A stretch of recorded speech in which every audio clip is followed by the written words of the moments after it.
نحمده ونصلي على رسوله الكريم أما بعد فأعوذ بالله من الشيطان الرجيم بسم الله الرحمن الرحيم رب اشرح لي صدري ويسر لي أمري واحلل عقدة من لساني يفقه قولي اللهم أرنا الحق حقا وارزقنا اتباعه وأرنا الباطل باطلا وارزقنا اجتنابه آمین یا رب العالمین۔ پارہ نمبر 2 آیت نمبر 142 142 فرمایا سَيَقُولُ السُّفَهَاءُ مِنَ النَّاسِ مَا وَلَّاهُمْ عَنْ قِبْلَتِهِمُ الَّتِي كَانُوا عَلَيْهَا قُلْ لِلَّهِ الْمَشْرِقُ وَالْمَغْرِبُ يَهْدِي مَن يَشَاءُ إِلَى صِرَاطٍ مُّسْتَقِيمٍ۔ نادان لوگ ضرور کہیں گے انہیں کیا ہوا کہ پہلے یہ جس قبلے کی طرف رخ کر کے نماز پڑھتے تھے اسے یکایک پھر گئے۔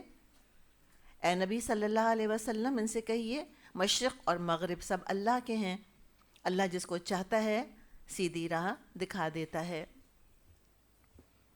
ذرا سا ہمیں پس منظر دیکھنا ہوگا اس آیت کو صحیح طرح سمجھنے کے لیے۔ جب تک نبی اکرم صلی اللہ علیہ وسلم مکے میں تھے ہم جانتے ہیں کہ باجماعت نماز کا تو سوال ہی پیدا نہیں ہوتا تھا، ہو نہیں سکتا تھا کہ کوئی جماعت کہاں کر سکے، اس قدر مخالفت اور اتنی دشمنی اور اتنا کڑوا اور زہریلا ماحول تھا چاروں طرف۔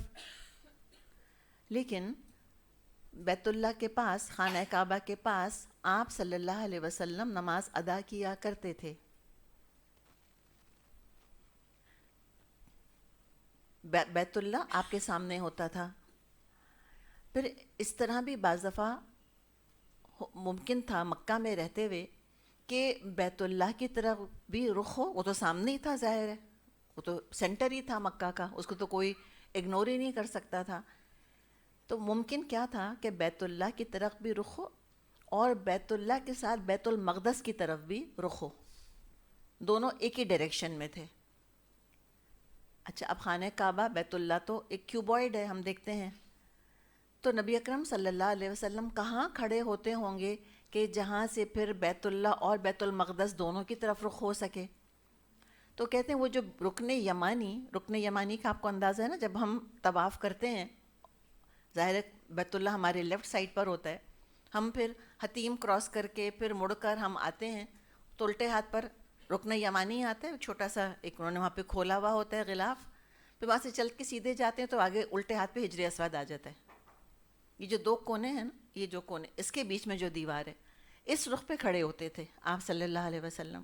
تو سامنے بیت اللہ ہوتا تھا اور اس کو اگر ایک امیجنری لائن ہم بنائیں تو وہ سیدھی آگے جاتی تھی بیت المقدس کی طرف۔ پھر ہجرت ہو گئی، مسلمان مدینے آ گئے، یہاں امن تھا، امان تھا، الحمدللہ ماحول کنڈیوسو تھا، سپورٹیو تھا، لوگ مسلمان ہو گئے تھے الحمدللہ، باجماعت نماز کا اہتمام ہو رہا تھا۔ لیکن ایک فرق یہ تھا مکے میں اور مدینے میں کہ مدینے آ کر استقبال قبلتین ممکن نہیں تھا۔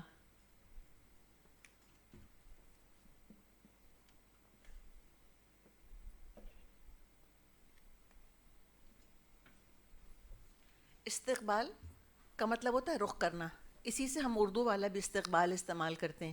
کوئی مہمان آتا ہے ہم استقبال کرتے ہیں، یعنی ہم اپنا رخ اس کی طرف کرتے ہیں اور اس کو ہم ویلکم کرتے ہیں۔ تو اردو میں تو ہم ویلکم کرنے کے لیے استعمال کرتے ہیں، استقبال مطلب ہے چہرہ کرنا۔ قبلتین، قبلہ ایک قبلہ، قبلتن ایک قبلہ، ٹھیک ہے، قبلتین دو قبلے، کون سے دو قبلے؟ بیت اللہ اور بیت المقدس۔ مدینے آ کے یہ ممکن نہیں رہا، تو مسلمان نبی اکرم صلی اللہ علیہ وسلم کی امامت میں بیت المقدس کی طرف رخ کر کے نمازیں پڑھتے تھے۔ تو تقریباً 16 یا 17 مہینے 16-17 منتھس تک مسلمانوں نے بیت المقدس کی طرف رخ کر کے نماز پڑھی۔ آپ کے خیال میں یہ بیت المقدس کی طرف رخ کر کے نماز پڑھنا مشکل لگا ہوگا؟ کس کو لگا ہوگا؟ کس کو؟ کن کو؟ کون سے صحابہ کو؟ صحابہ دو تھے، مہاجر اور انصار۔ مہاجروں کو مشکل لگا ہوگا، جی ہاں، ان کی تو جذباتی اور جو سمجھیں کہ کلچرل جو ایسوسیشن تھی وہ تو بیت اللہ سے تھی، وہ تو مکے کے رہنے والے تھے، تو بیت اللہ تو وہاں پر سمجھے کہ شہرک تھی جیسے کہ مکے میں تو، اور خود آپ صلی اللہ علیہ وسلم دین ابراہیمی کے اوپر تھے، آپ کو بیت اللہ سے اور مکے سے شدید محبت تھی۔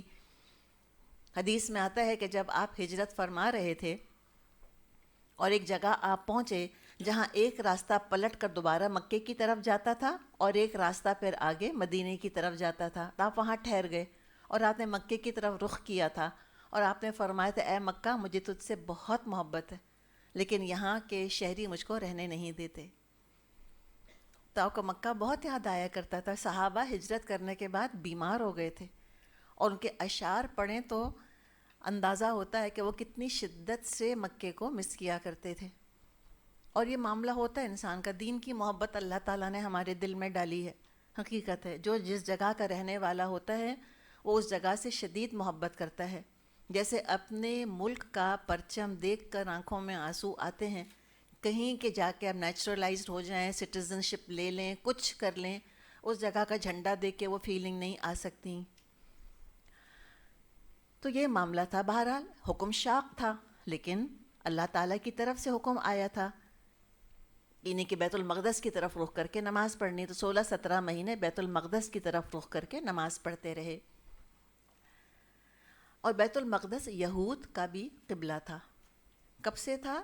جب سے سلیمان علیہ السلام نے وہاں پر ہیکل سلیمانی بنایا تھا۔ ہیکل سلیمانی کیا ہے؟ دراصل سلیمان علیہ السلام نے بہت خوبصورت عبادت گاہ بنائی تھی۔ ہیکل اس کو ایسے ہی کہہ دیتے ہیں، دراصل وہ کیا تھی؟ مسجد۔ نبی بنائیں گے تو کیا بنائیں گے؟ نبی تو پھر مسجد بنائیں گے۔ انگلش میں ٹیمپل آف سولومن کہہ دیتے ہیں، جو کہ بہت مس لیڈنگ ٹرم ہے۔ ٹیمپل سے ہمارے ذہن میں فوراً کسی مندر کا تصور آ جاتا ہے جہاں بت رکھے ہوئے ہوتے ہیں، تو یہ ناممکن ہے کہ نبی کبھی مندر بنائے جس میں کہ بت رکھے ہوئے ہوں۔ تو یہ سمجھے ایک مسجد تھی جو کہ سلیمان علیہ السلام نے بنائی تھی، اور جب وہ مسجد بنی تھی اس کے بعد سے یہودیوں کا قبلہ وہی تھی۔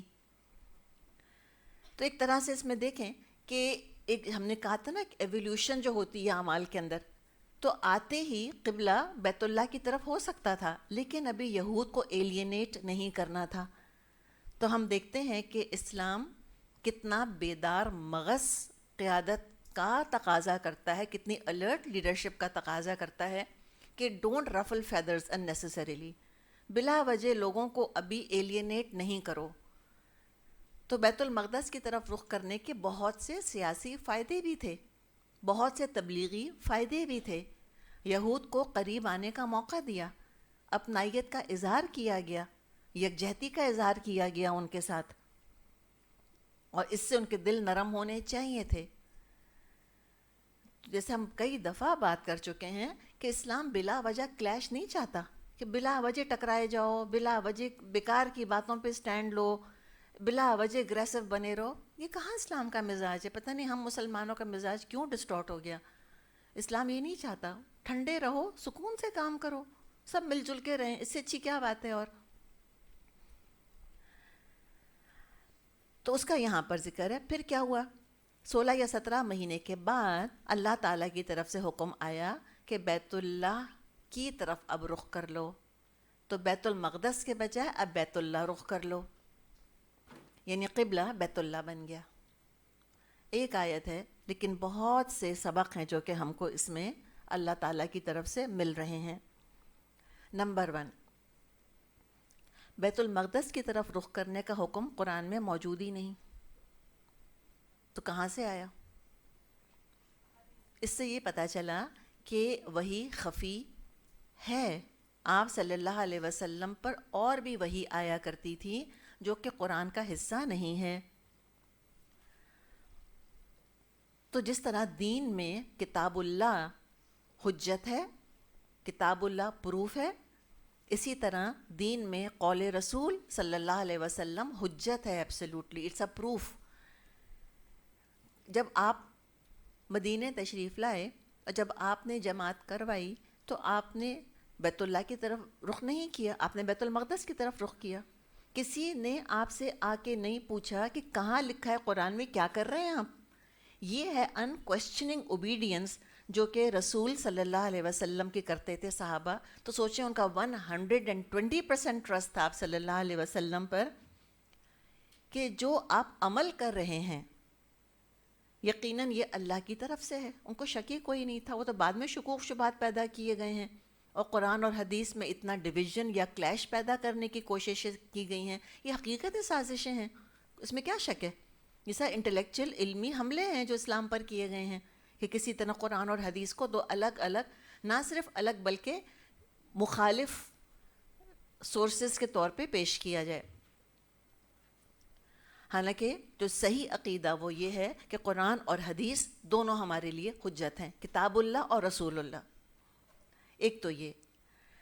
نمبر 2، قبلے کی جو تبدیلی کا حکم آنے والا تھا اس سے ایک بہت بڑی کنٹروورسی کھڑی ہونے والی تھی. معمولی حکم نہیں تھا، بہت بڑا حکم تھا یہ. اس کے بڑے ریپرکشنز اور بڑے اس کے ریپل ایفیکٹس محسوس ہو رہے تھے، مشرکین کو بھی یہود کو بھی. دونوں اپنی اپنی جگہ ہل کر رہ گئے تھے، مشرک بھی اور جیوز بھی. کیوں ہل گئے تھے وہ دیکھ لیں گے ابھی ہم. تو بہرحال چونکہ اس کی اہمیت بہت تھی اور بہت اس پہ باتیں بننی تھیں، تو اس سے پہلے کہ اصل حکم آتا اللہ تعالیٰ نے ان کا اعتراض پری ایمپٹ کر دیا. تو جب ان کا اعتراض آیا تو زیادہ اس کا امپیکٹ نہیں ہوا. تو سبق کیا ہے اس میں ہمارے لیے؟ کہ اگر کسی کام کی وجہ سے مخالف لوگ اعتراض کرنے والے ہوں تو انسان کو چاہیے کہ پہلے سے پری ایمپٹ کر دے اس چیز کو، بتا دے. مثال کے طور پہ ہم خواتین کا بہت بڑا جہاد ہے، بہت بڑا حجاب ہے کہ نہیں؟ قرآن کا کورس جوائن کرنے میں سب سے بڑا خطرہ گھر والوں کو کیا ہوتا ہے؟ ننجا، ملانی، جو بھی ان کے پاس اپنے اپنے ایجیکٹیوز ہیں وہ استعمال کرتے ہیں کہ ڈائریکٹلی کہہ دیں گے تم پردہ وردہ تو نہیں شروع کر دو گی. خطرے ہوتے ہیں. تو جب قرآن شروع کرتے ہیں تو پھر تبدیلیاں آتی ہیں اور بہت بڑی تبدیلی. حقیقت ہے کہ حجاب کا، سیگریگیشن کا بہت میجر امپیکٹ آتا ہے سوشل لائف کے اوپر، اس میں کوئی شک نہیں ہے. ایک دن ان کے سامنے حجاب پہن کے نہ کھڑے ہو جائے انسان، پھر ڈسکس کرے ان سے، بتائے ان کو کہ میں یہ کرنا چاہ رہی ہوں، میرا یہ ارادہ ہے، اللہ تعالیٰ نے کہا ہے، یہ لکھا ہے. ان کو تھوڑا سا ذرا مینٹلی پریپیئر کرنا ہوتا ہے. اس کے بعد تو جو بھی تبدیلی لانی ہے، کوئی بدعت چھوڑنی ہے، پہلے اس پر بات کرنی شروع کریں، پہلے دلائل لے کر آئیں، پہلے گراؤنڈ پریپیئر کریں، مائنڈس پریپیئر کریں، اور اس کے بعد عمل تو کرنا ہی کرنا ہے. وہ مانے یا نہ مانے، وہ مینٹلی ریڈی ہو رہے یا نہیں ریڈی ہو رہے، لیکن کام تو کرنا ہے. لیکن ہمارا کام کیا ہے، حکمت کیا ہے کہ سامنے والوں کو پہلے مینٹلی پریپیئر کیا جائے کہ یہ چینج میرے اندر آنے والا ہے، I am thinking about it. ایک اور ہمیں سبق اس سے ملتا ہے کہ اللہ تعالیٰ مستقبل کا علم رکھتا ہے. الفاظ تک بتا دیے. کیا کہیں گے لوگ؟ ما ولاہم عن قبلتہم التی کانوا علیہا. الفاظ بتا دیے کہ ان قریب یہ ایسے کہنے والے ہیں. اور یہود نے ایگزیکٹلی یہی کہا. بے قرآن کو غلط ثابت کرنے کے لیے یہ جملے نہ بولتے، لیکن اللہ نے کہا سیقول السفہاء من الناس، ان قریب بے وقوفوں میں سے کچھ کہیں گے کہ ما ولاہم عن قبلتہم التی کانوا علیہا، اور یہی انہوں نے کہا، ایگزیکٹلی سیم. ایک اور سبق ہم کو ملتا ہے کہ اس حکم سے، یاد ہے آپ کو جو ہم نے آیت پڑھی تھی، ما ننسخ من آیت او ننسها ناتی بخیر منها او مثلها، یاد ہے آپ کو؟ یہ دیکھیں، یہ ہے اسلامی شریعت میں نسخ کی مثال. ایک حکم منسوخ ہوا. کون سا حکم منسوخ ہوا؟ بیت المقدس. بلکہ 2 دفعہ. مکے میں تھے تو بیت اللہ کی طرف رخ کرتے تھے، مدینے آئے منسوخ ہوا، ایبروگیٹ ہوا. اور کیا حکم آیا؟ بیت المقدس کی طرف رخ کرو. پھر وہ ایبروگیٹ ہوا. پھر کیا حکم آیا؟ بیت اللہ کی طرف رخ کرو. تو نسخ کا ہم کو ثبوت ملتا ہے. آیت 106 میں ہم نے اس کے بارے میں پڑھا تھا. ابھی جو اعتراضات کا ذکر آیا اس کے بعد فرمایا قل للہ المشرق والمغرب، کہہ دیجئے اللہ ہی کے لیے ہے مشرق اور مغرب. یہ انداز دیکھیں، نو ایکسپلینیشن. اللہ پر کوئی جبر مجبوری نہیں ہے. اللہ از انڈر نو obligation کہ لوگوں کو سمجھائے کہ بھائی میں نے یہ کام اس لیے کیا, یہ حکمت تھی, میں یہ چاہ رہا تھا. اللہ پر کس کا کیا روب ہے؟ کس کی مجال کہ اللہ سے ایکسپلینیشن کال کرے کہ اللہ ایکسپلین کر مجھ کو یہ کیوں کیا, یہ حکم کیوں دیا. اللہ نے کوئی ایکسپلینیشن نہیں دیا. اور ہم قرآن میں یہ تھرو آؤٹ مزاج دیکھیں گے. بعض مقامات پہ اللہ ایکسپلین کرتا ہے. مثال کے طور پہ شراب کی حرمت جب آئے گی تو اللہ بتائے گا کہ بھئی یہ نقصان ہے, یہ نقصان ہے, یہ نقصان ہے, اس لیے تم شراب مت پیو. پھر کبھی ہم پڑھیں گے سود کے بارے میں کہ لوگ کہتے ہیں البیع مثل الربا, کہ تجارت بھی تو سود کی طرح ہے. اللہ نے کچھ نہیں ایکسپلین کیا, بس سمپل کیا کہا, احل اللہ البیع وحرم الربا. اللہ نے تجارت کو حلال کیا ہے, اللہ تعالیٰ نے سود کو حرام کیا ہے. And of the story, period. یہاں بھی کوئی ایکسپلینیشن نہیں ہے کہ پہلے وہاں رخ کرو, پھر وہاں رخ کرو, پھر وہاں کرو, پھر وہاں کرو. امیجن کریں آپ لوگ اس ڈائریکشن میں بیٹھے ہوئے ہیں, کل آپ آئیں تو ڈیسک وہاں رکھا ہوا ہو, آپ سے کہا جائے ادھر رخ کرو. پھر آپ ایک ہفتے کے بعد آئیں, آپ سے کہا جائے اس طرف رخ کرو. تو یہ آزمائش کو سوچئے نا, آپ کے دماغ میں سوال آئے گا کہ نہیں آئے گا کہ کیا ہو رہا ہے یہ. صحابہ کے ذہنوں میں سوال بھی نہیں آیا, انہوں نے پوچھا بھی نہیں کہ واٹس ہیپننگ, وائی.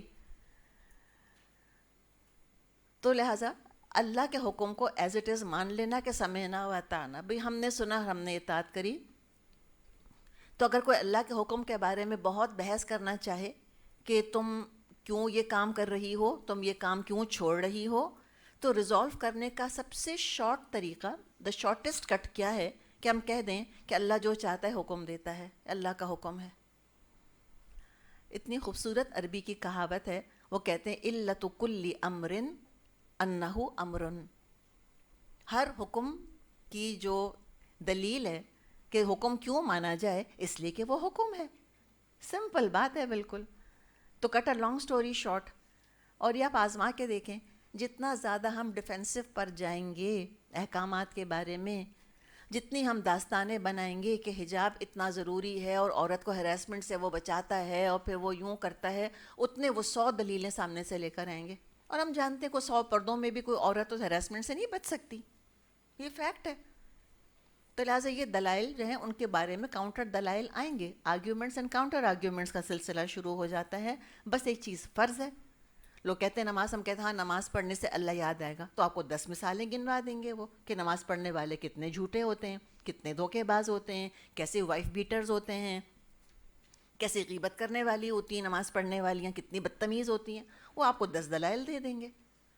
تو زیادہ دلائل کے اندر نہ جائیں, سمپل کیا کریں کہ بس اللہ کا حکم ہے اور بس that's it, and of the story. میں وہ کر رہی ہوں جو اللہ نے مجھ سے کہا. جیسے اللہ نے کہا قل للہ المشرق والمغرب, کوئی دلیل ہی نہیں دی. ایک اور بات یہ پتہ چلی کہ جو اللہ کے احکامات کو نہیں مانتا وہ سفیہ ہوتا ہے, بے وقوف ہوتا ہے.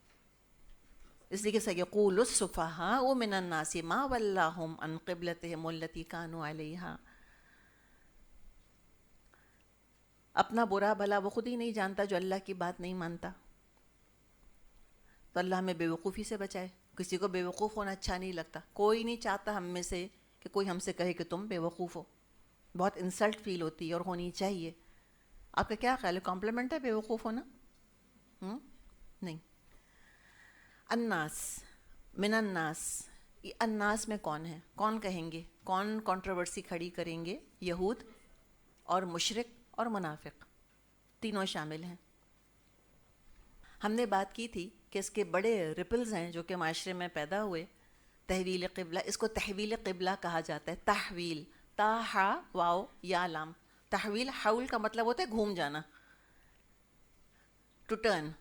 تحویل قبلہ کہ قبلہ ٹرن کر دیا گیا, قبلہ گھما دیا گیا, چینج کر دیا گیا. تو تحویل قبلہ بڑی ٹرم ہے جو بڑی استعمال ہوتی ہے.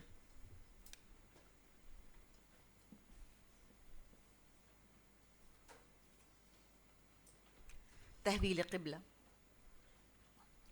اچھا, اب کیا تھا, ابھی تک تو یہود کو اطمینان تھا کہ ہمارے ہی قبلے کی پیروی کر رہے ہیں. اب جب قبلہ بدلا تو یہود, آپ کا کیا خیال ہے, بیوقوف تھے؟ ہرگز نہیں. عقل تھی, علم ان کے پاس تھا. جب قبلہ بدلا تو وہ پریشان ہو گئے کہ یہ جو لوگ ہیں یہ ہمارے فالوورز نہیں ہیں، ان کی اپنی شناخت ہے، ان کی اپنی آئیڈینٹی ہے. اس کا مطلب ہے یہ نیا فورس ہے، ان کی اپنی فضیلت ہے کوئی. اس کا مطلب ہے کہ ہم کو ایک طرح سے ڈس انہیرٹ کیا جا رہا ہے، ایک طرح سے ہم یہودیوں کو معزول کیا جا رہا ہے، ہٹایا جا رہا ہے امامت کے عہدے سے، اور نئی امت کو امامت کے عہدے پر فائز کیا جا رہا ہے. وہ سمجھ گئے تھے. تو سوچیں انہوں نے کیا شدت کی مخالفت کی ہوگی اور کتنی باتیں بنائی ہوں گی. تو ان کو پتا تھا یہ بہت بڑا آنر ہے جو مسلمانوں کو ملا ہے. مشرکوں کو کیا پرابلم تھا؟ مشرکوں کو یہ ایشو تھا کہ جب بیت اللہ جو ہے وہ قبلہ بنا، اور بیت اللہ اس وقت کس کے قبضے میں تھا؟ مشرکین کے. مشرکین کے مسلمانوں کو آنے دیتے تھے فریلی؟ نہیں آنے دیتے تھے.